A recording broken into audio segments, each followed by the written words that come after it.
Good afternoon, good morning, everyone. Welcome. We're really excited that you're here. We'll get started officially in maybe about 30 to 45 seconds, but if you're here for the grading and reporting for educational equity session, you're in the right room. And if that's not what you were planning, you should stay because it'll be great.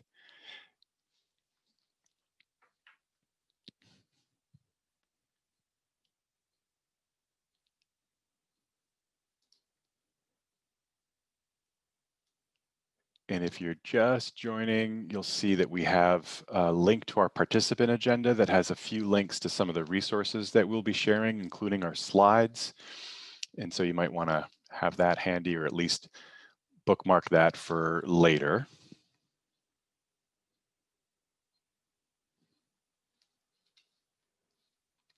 Maybe we'll give this a few more seconds and then we'll get started.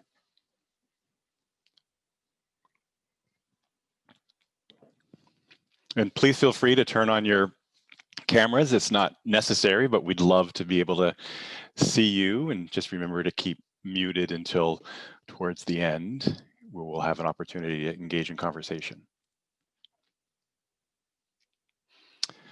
All right, Katie and Kate, what do you think? Should we get started? Great. Well, welcome everybody. So glad that you're here. My name is Mark Kostin. I'm the Associate Director at the Great Schools Partnership.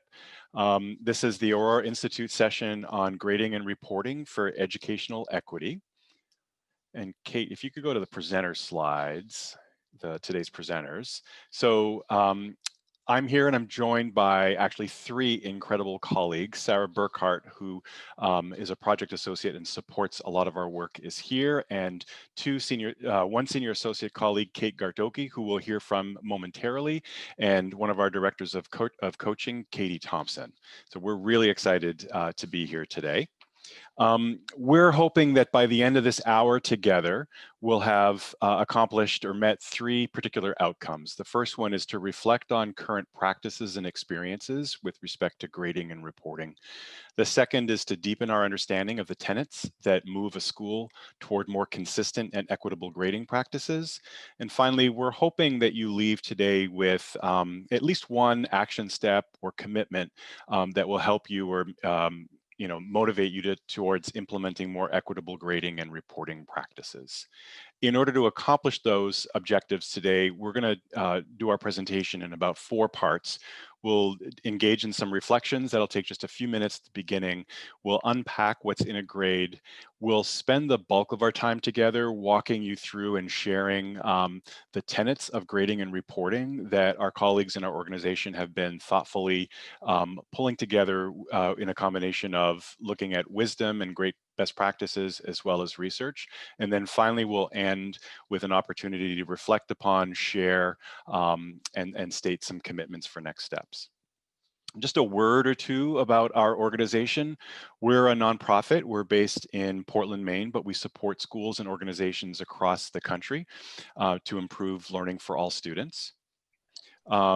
Our mission, our vision, pardon me, is that we envision an equitable, personalized, rigorous learning experience for all students that leads to readiness. And then most critically and most, I think, most especially and importantly, we have worked really hard the last few years on getting very clear about a definition for educational equity. This is our North Star. This is what we aspire to. This is what we work tirelessly toward. And so from our perspective, we believe that educational equity means ensuring just outcomes for each student, raising marginalized voices, and challenging the imbalance of power and privilege. And we hope today's session helps kind of get at this definition of educational equity from the perspective of grading and reporting. So in order for us to get started here, what we're going to propose is we go into some short little breakout rooms. No doubt many of us have been accustomed to virtual conversations, and I know that you're all here as your practitioners, thought leaders, leaders of schools and districts, and it's really important for us to sort of build and establish and make connections, especially at this conference. Normally we'd be out on the walkways of San Antonio and enjoying coffee and walks and perhaps some drinks, connecting with one another. We don't have a chance to do that in person, but we want to make sure we create that opportunity in this session. And so we have a gentle turn and talk to start our session with you. We'd like for you to think about and share two experiences. The first one is think of and then share a memory from your own experience of a time when a grade affected you deeply. And then secondly, share a memory of a time when grading got in the way of learning or a time when grading helped someone learn.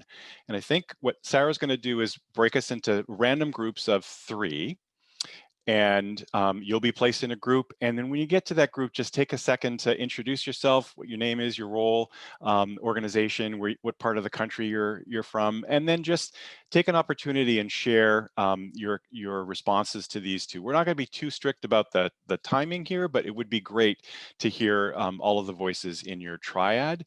And one of us will make sure that we also paste these questions in the chat so you can actually reference them as well. So Sarah, if you wouldn't mind, we're going to put, let's say 7 minutes on the clock for this, please. And then you'll notice that what will end up happening is at 15 seconds, you're going to get a little warning that the breakout room is going to close, and then we'll bring us all back. And from that point, my colleague Kate is going to take it from there. So off you go in your triads, and please sort of share some thoughts, and remember to introduce yourself on these questions.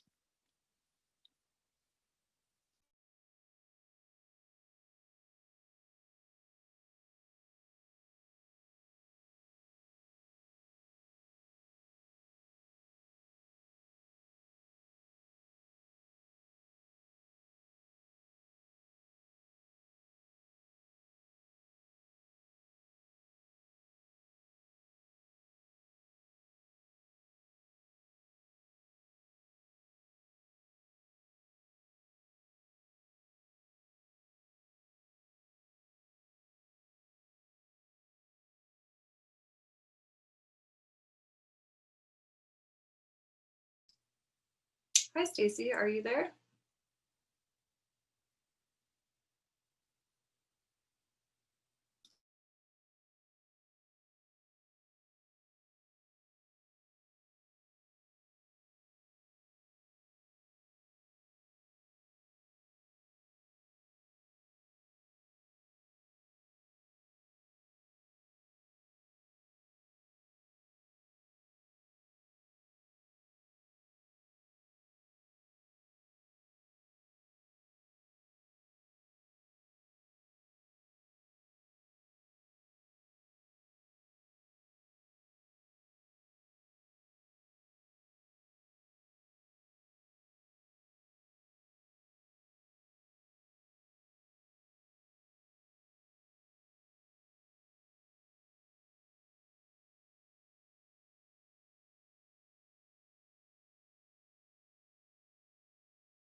Hi, Rowan. If you're just joining us, we're in breakout rooms, which will be closing in about 2 minutes. So we'll bring you into the presentation after that.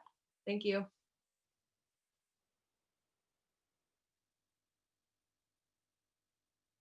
And I'll actually put the prompts because we also gave some think time on these. I'll put them in the chat again so you can see those.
If you've just joined us, we're in breakout rooms, which will be closing in just a few seconds, and then there'll be more opportunities for breakout rooms coming up.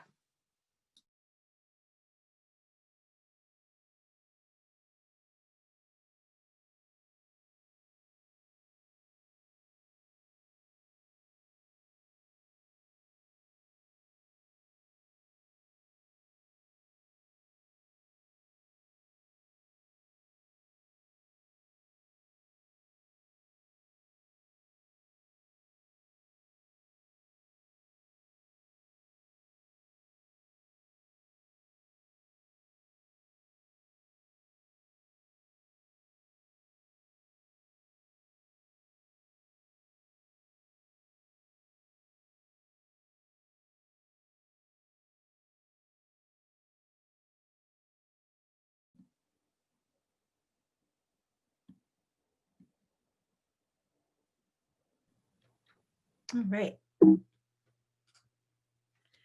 So hopefully everybody had some really good conversations. I had a wonderful conversation with two great educators, and it really connected with what we're about to talk about. So I want to start with this question: what's in a grade? And take just a moment. You can hop into the chat and just share whatever your answer to that question would be, and it could be just one word. What are the pieces that go into a grade?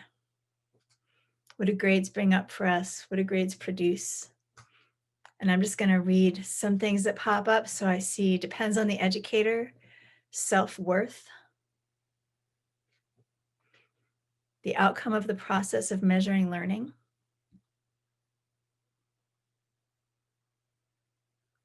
communication, assumptions about what success looks like, judgment,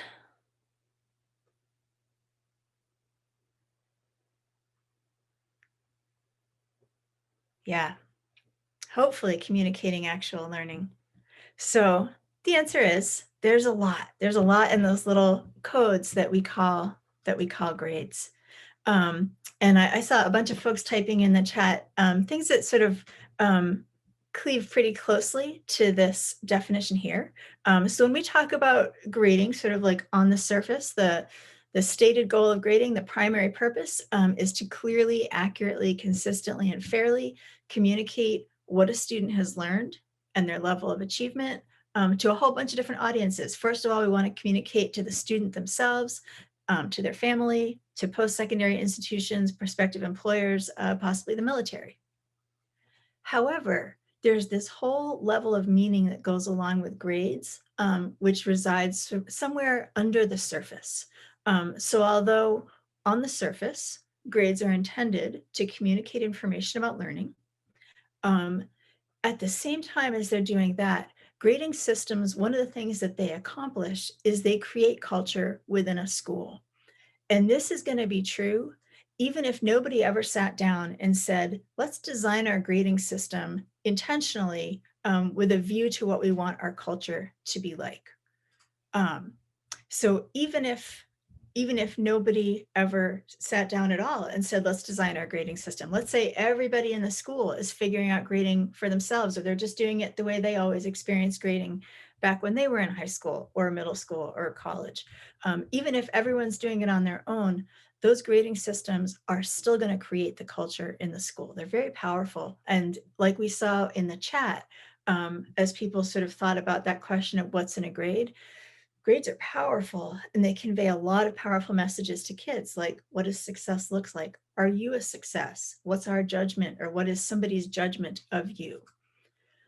Because of this, because grades do have that power to sort of create the culture, when we rethink grading systems or redesign them, it actually opens the door to some pretty amazing possibilities. Number one, if we redesign or rethink how we grade, how we respond to student work, we can disrupt systemic inequities that might have been part of our schools or our systems for a long time.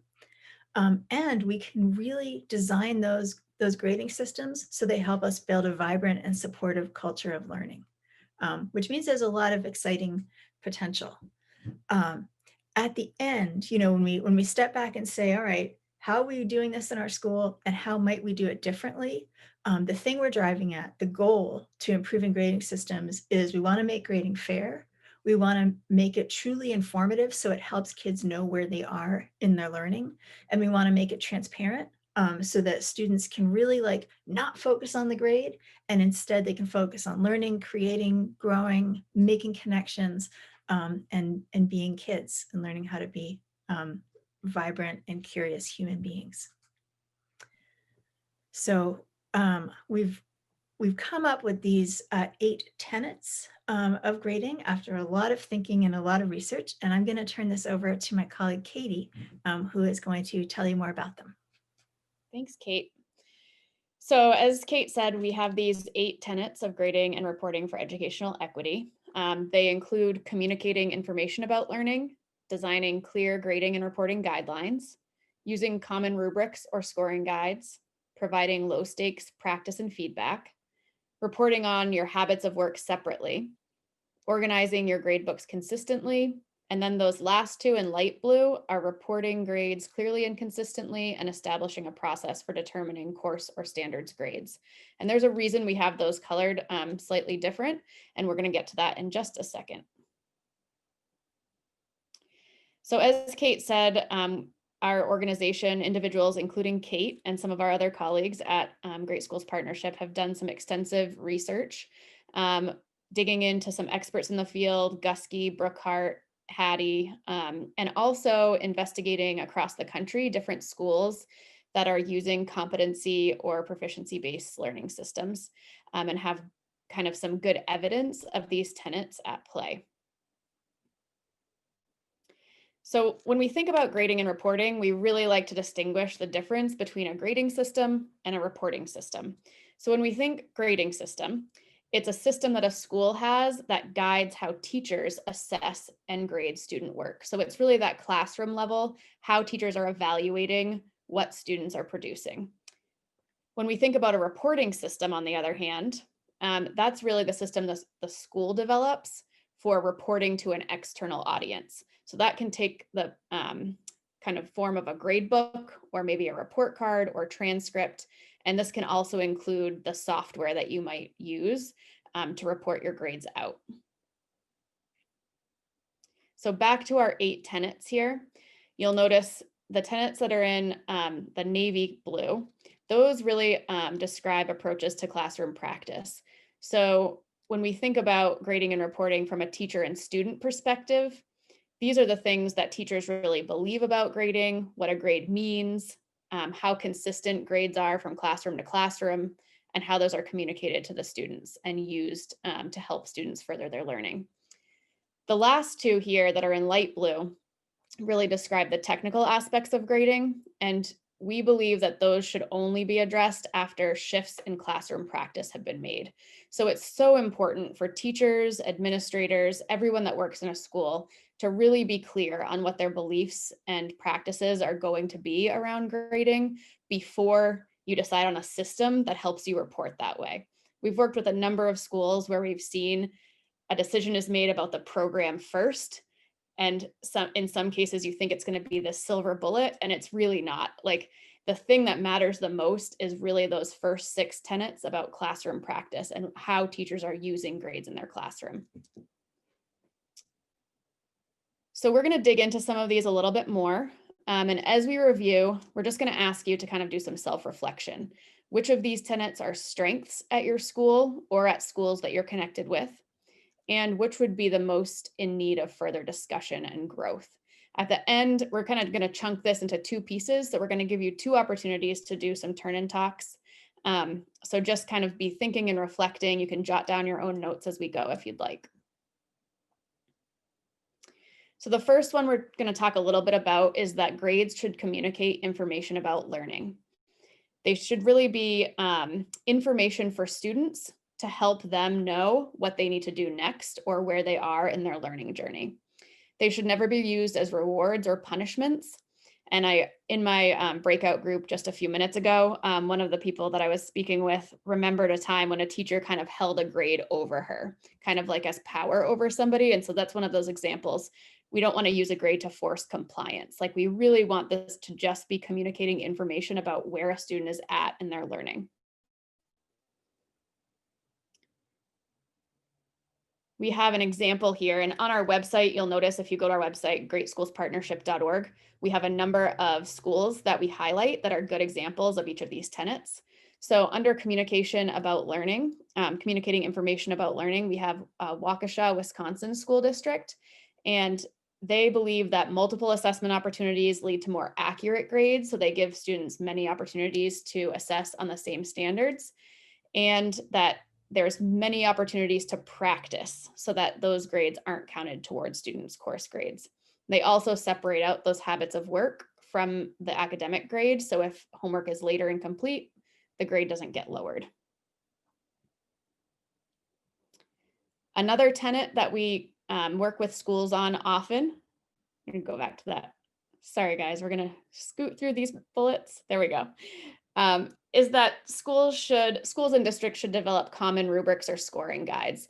And when we talk about these, we usually call them task neutral rubrics, because we think you should describe in your rubrics the content and the skills that the standards are asking students to demonstrate, not necessarily the task that they're asking them to demonstrate it on. So an example of this, we work with a district in Maine called Bonnie Eagle, and the teachers there have really worked together across the district to define the standards, the indicators, and those task neutral scoring criteria that are used in all classrooms across the schools, so that students are getting the same kind of feedback, and teachers are using the same description of what evidence should look like in each of their standards. And I think importantly during this process that we like to highlight is that when teachers are using those common rubrics, they come together regularly in a collaborative process where they look at the student evidence together and say, what makes this a 3? What makes this a 4? What do we see in this student's work? Like, what are the qualities of the student's work that match the description we have in this rubric? And so that tells them a few things. First, they can calibrate their own assessment of the student's work, but also, are there things we need to be more clear about in our rubrics so that we are all on the same page and giving students the same kinds of feedback? Another good example of using common rubrics or scoring guides comes from Champlain Valley Union High School in Vermont. And one thing that they had an aha about when they created their common scoring criteria is that they can also be used then to help guide development of performance tasks. So often, if a school is working on developing authentic tasks, they want to make sure those tasks can be kind of unique to students and really get at the students' passions. And so sometimes a task neutral common scoring criteria can really help you to be able to differentiate assessments to meet individual student needs. So we are going to take a few minutes here for a turn and talk. And it looks like we have about 8 minutes, 8 or 9 minutes to be in a breakout room. So in your turn and talk, we have discussed those 2 tenets, the use of common rubrics or scoring guides, and that grades should communicate information about learning. And so there's 2 prompts here. In your experiences with giving or receiving grades, where have you seen examples of these at play? And how might these ideas lead to more equitable grading practices given our current reality? So Sarah's pasted those questions right in the chat, and then we should be in breakout rooms to discuss those momentarily.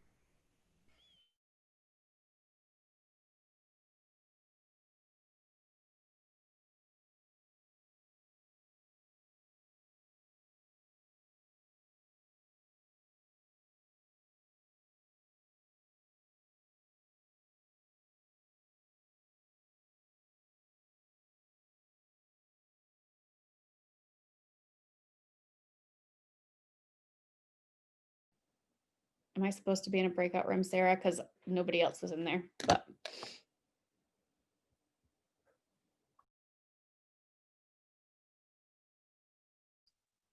Hello, if you're just joining us, I'm just going to first of all put the prompts in the chat once again.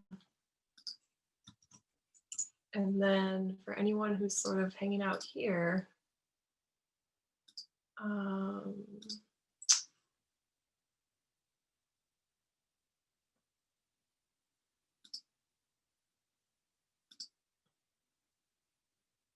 Katie, I guess you can stay here. I'm not sure why it didn't move you. okay. Who else? Oh, Lauren's here. Okay, great. Yeah, I'll stay as well. That's great. I don't think we've left anyone in a breakout room by themselves, so that's good.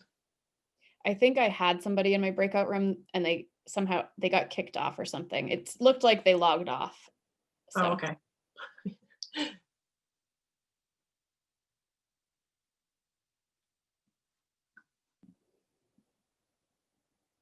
It seems like I think we're on time, so that's good. Great.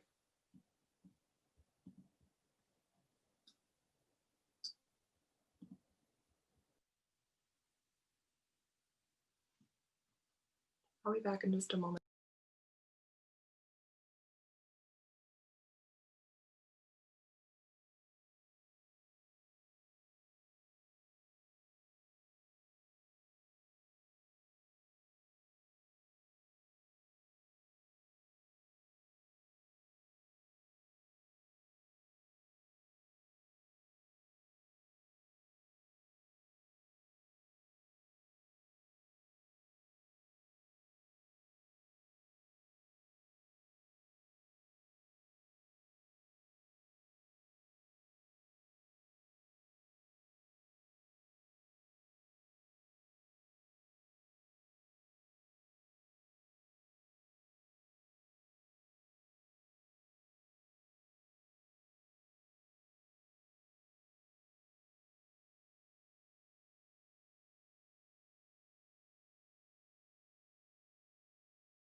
Katie, when we go into the next breakout rooms, do you think it would be okay to put people in the same groups, or should I mix people up intentionally again? I think it's okay to be in the same groups. Okay. It's different prompts. They're going to be talking about a couple different ideas. So Yeah.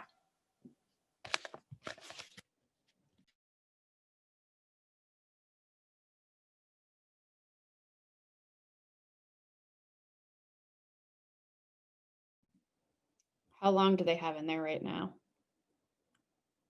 3 more minutes. Okay. Perfect.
I just realized there is someone in a room by themselves. Or maybe they weren't before, but now they are. Yeah, someone might have left or had technical difficulties.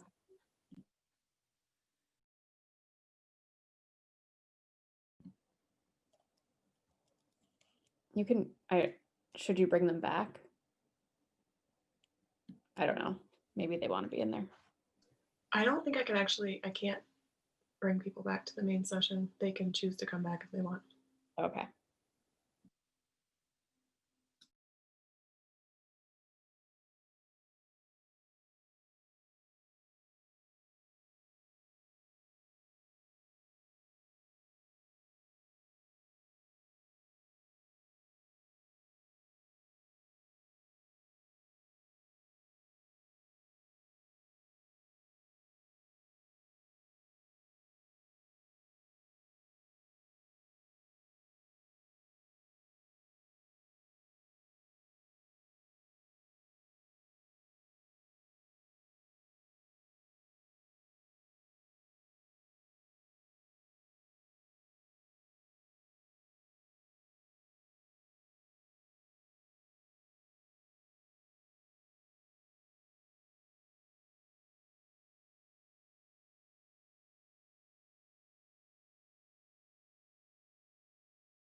Welcome back, everyone. We are going to move along with the tenets, and I think I'm handing it over to Kate at this point. All right, thank you, Katie. So our next tenet is basically the idea that if a school wants to have a grading and reporting system that will lead to equity and that will be an engine for building an equitable and vibrant learning culture, it is critical that that whole school, or maybe like that whole district, sit down together and figure out some clear school guidelines that everybody will know and everybody will follow. Because when everybody's designing their grading system in their own classroom, you will automatically get an inequitable situation. So a great example of this is Minnetonka Public Schools in Minnesota. And this is just an example of a system that has a really clear grading guide. So they have their district-wide secondary grading and reporting pupil achievement policy. And you can find that online. It lays out very clear expectations for all teachers about how they're going to use, how they use their common scoring criteria, how they align grades with standards, and how they report sort of non-academic factors like habits of work or collaboration separately from the grade, which indicates the student's understanding. And this grading guide, which is known and used by everybody across the district, also provides a clear framework for how much weight formative and summative assessments have when you calculate your final grade, how extra credit can or can't be used, and when teachers can use zeros. So it is crystal clear. And if you're a student in this district, you know that the policy will be the same no matter whose classroom you end up in, which is a really powerful source of equity.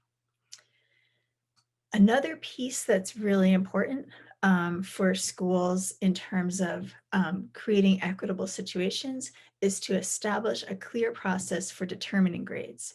So all teachers face a dilemma. It's the end of the semester and you have a whole bunch of different grades in your grade book. You may have one student who's been absolutely consistent all the way through. You may have another student who's been all over the map, up and down. And you may have another student who started quite weak and then has incrementally improved their performance as the semester has gone on. As a teacher, you've got to look at all those little granular pieces of information and figure out, how do I boil this down into one code or one letter or one numeral that will go on a report, which will give an accurate picture of this student to some outside audience or to the student themselves. So once again, there's got to be some consistency across the school in how that final grade will be determined. And there's a lot of ways to do it. We don't actually endorse any particular method. What we endorse is that the school works together to figure out what they're going to use, that they're all consistent in how they use it, and that whatever system is created, that it contains some room for teacher judgment. So one example is Montpelier High School in Montpelier, Vermont. And what the system that they have come up with is something called high marking. So they might give, say, 3 or 4 summative assessments in a certain standard over a marking period. What they do is the highest score that was achieved on a summative assessment within a certain indicator is the score given to that proficiency indicator for the course. So when those teachers all sat together and said, what is the best way to do this? They decided that if a student got, 3 different scores over a period of time, the highest of those scores was the one that they would use to communicate that student's level of understanding. So when the course concludes, the highest achieved summative score from each content proficiency indicator is averaged equally to make up 80% of the total grade in a course. And then the remaining 20% comes from their habits of learning or preparedness score. Everybody across the building understands this and everybody uses it. And that yields a system where there's a lot of equity across all the classrooms. The last tenet that we think is really, really critical is just that whatever system is used for reporting. So you probably remember Katie talked at the beginning about how grading is sort of what we do when, as teachers, we look at student work and we try to figure out how are we going to communicate the level that this student achieved on their work. Reporting is how we report that level of achievement out to the student, parents, secondary schools, etc. So when it comes to reporting, the number one tenet is that whatever kind of codes or numerals you're using, they need to be clear, they need to be easy to understand.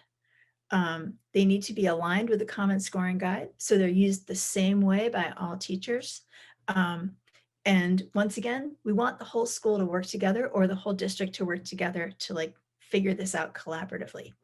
So here's one example, the Young Women's Leadership School in New York, a really wonderful and high achieving school doing amazing things for kids from New York City. So when this school designed their system, they created it with 3 grading codes: MS, which means meets standard, ES, which means exceeds standard, and not yet, NY for not yet. So they use a platform called Jump Rope, and those codes in Jump Rope get converted into a more traditional course grade. So they really focus on that system has enabled them to focus on their course design, their instruction, and it's allowed them to focus their students' attention on where they are in their learning, rather than focusing on a course grade or GPA or class rank. And I should say the students from that school do very well on New York's Regents test. They do very well on standardized assessments of proficiency, even though their grading system is, somewhat non-traditional. So in those 3 examples, we've talked about 3 tenets, which really are very closely linked with reporting. So number 1, we want the school or the district to work collaboratively to figure out clear guidelines that everybody will know and everybody will follow. We want to report grades clearly and consistently using codes that everybody will understand. So we don't want to have a grade that's like ZY or R6. We want to use codes or numerals which are really unfamiliar. That does not work. We want to use clear, consistent codes, and we want to have a clear process that everybody uses for determining course grades from lots and lots of summative and formative grades.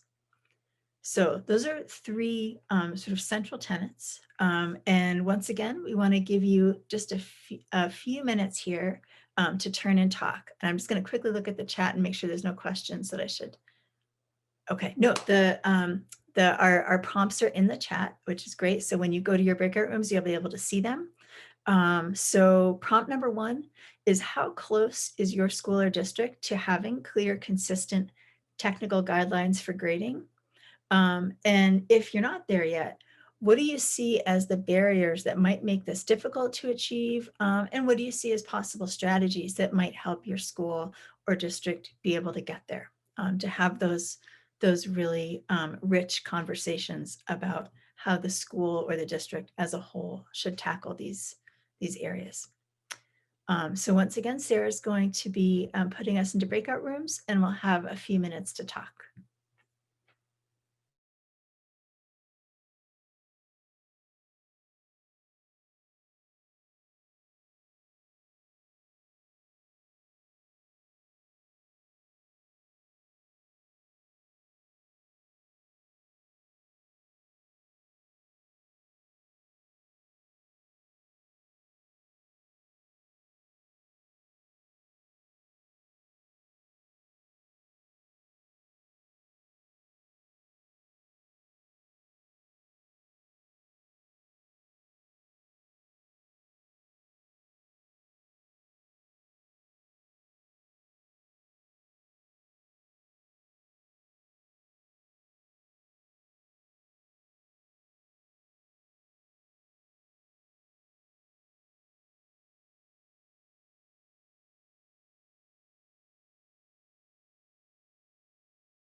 Michelle, I see that you just joined. We're doing breakout rooms. And anyone else who's here in the main room, I can try to reassign you to a group.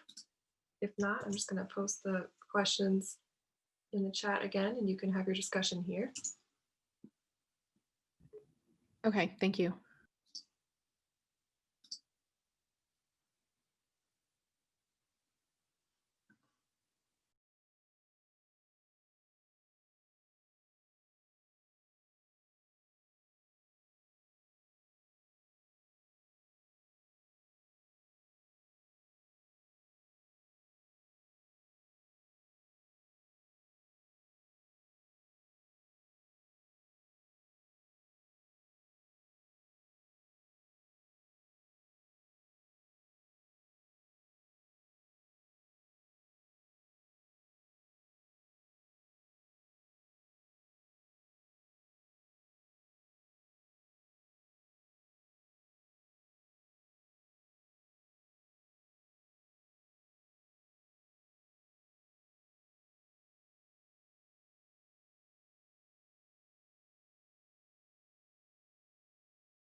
Hello, John. I see you just joined us. We're in breakout rooms.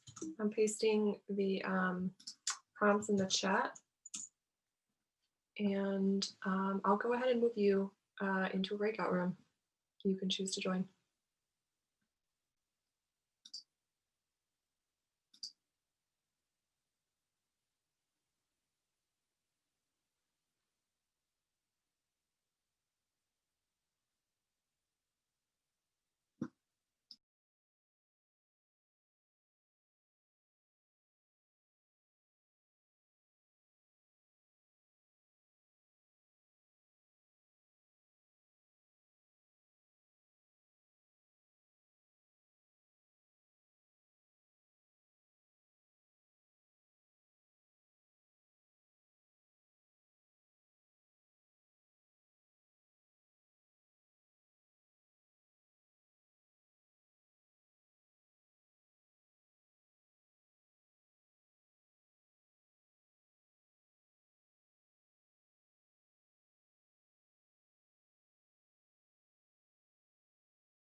All right. Well, welcome back, everybody. Kate, I think I'm up next, right, to bring us home? Yep, yeah, I believe you are. Okay, so thanks for playing along with us. This was great. It was so cool to engage in conversation with so many folks from across the country. This is really, really neat. I wasn't sure how this experience was going to be. I've been to the last 5 or 6 conferences in a row for Aurora, formerly Nicole, and so this is a wonderful way of kind of, having those hotel lobby, coffee shop line conversations. So in that spirit, we've got another sort of 7 minutes before we formally wrap up, and would just love to hear any thoughts, ideas, questions that you have. You can do it one of 2 ways. Feel free to type it in the chat box, or if you'd like, just please unmute yourself, turn your camera on if that's possible, and just go ahead and ask questions. We've got just a few minutes for us, and we're happy to help engage in a conversation.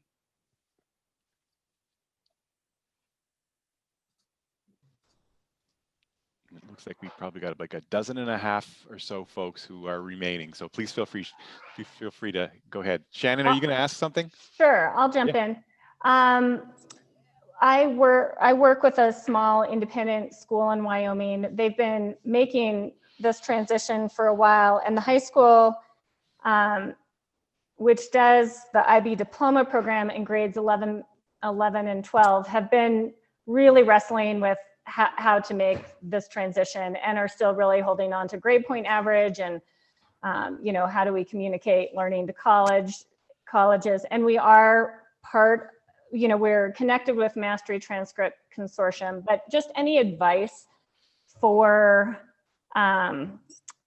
maybe even the staff in high schools, parents, staff, how can we build confidence in this transition with those folks who are involved in the upper grades? I can jump into that first. I think I think one way to build confidence is to not ask teachers to change the sort of the codes that they're using, like to switch from 0 to 100 or 1 to 4 first. I think that can really degrade confidence. I think one of the best ways to build confidence is to have teachers work really hard to craft those common scoring criteria, and then to use them in really rich and authentic ways. So to really spend that collaborative time to ask, are the assessments that we're giving in our classrooms, do they really give kids a chance to demonstrate proficiency as we have defined it? Do they give kids chances to demonstrate excellence as we have defined it in our scoring criteria? And then can we pull student work from across our classrooms and really sit down and look at it together and ask, what are kids getting? What are they not getting? What can we do about it? I think that kind of work is so exciting to teachers and so empowering to teachers, that it can build energy and excitement. And it can, to some extent it's about grading, but it's not just about grading. It's really about, teaching and building that culture of learning that we want to build. Yeah, would you add anything? I would just add to that, in our breakout group, we actually talked about this, and having a staff come together to create belief statements, it can be really powerful too. So things that you believe, not just about grading, but about teaching and learning. And so then if you have those belief statements and can keep coming back to them, no matter what you're talking about, you can say, okay, does that practice align with our beliefs? If we really believe this, is this a practice we can continue? Great, thank you all. You're welcome. So we've got just a few more minutes, maybe time for a couple of questions. So any other questions that you have at this point for us?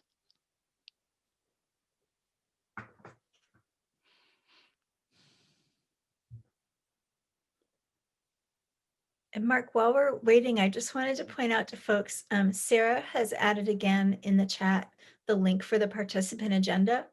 If you scroll down to the bottom of that participant agenda, you'll see a link to our full document on our website, Grading and Reporting for Educational Equity.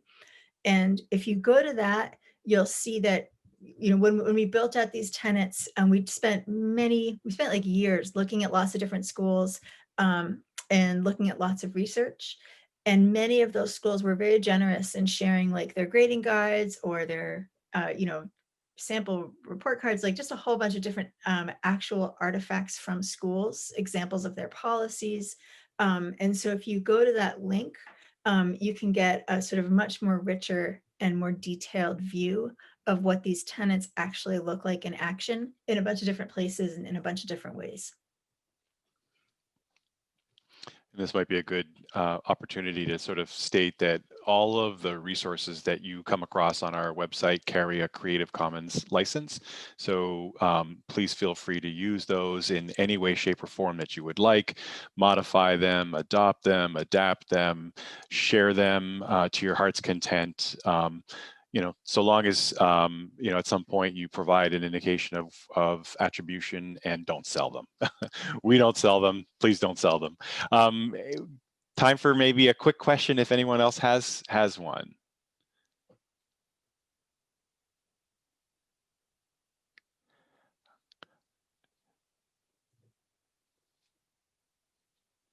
Okay. Well, thank you all. I think Lauren is going to drop in to the chat a link to the survey. There's a feedback survey, as you know, for every session for Aurora. So if you please wouldn't mind just clicking that, it really just takes about a minute. And so please give us and give Aurora some feedback for this session. And I think this is the last session for the day. So hopefully many of you will be joining the symposium tomorrow. Look to your inbox for the day's link, and also don't forget to download the program. And on behalf of my colleagues Sarah and Kate and Katie, I'm Mark, and thank you so much for joining us this afternoon. We hope to see you at some point, and all the best in your work. Thanks, everyone. Thank you. Everyone.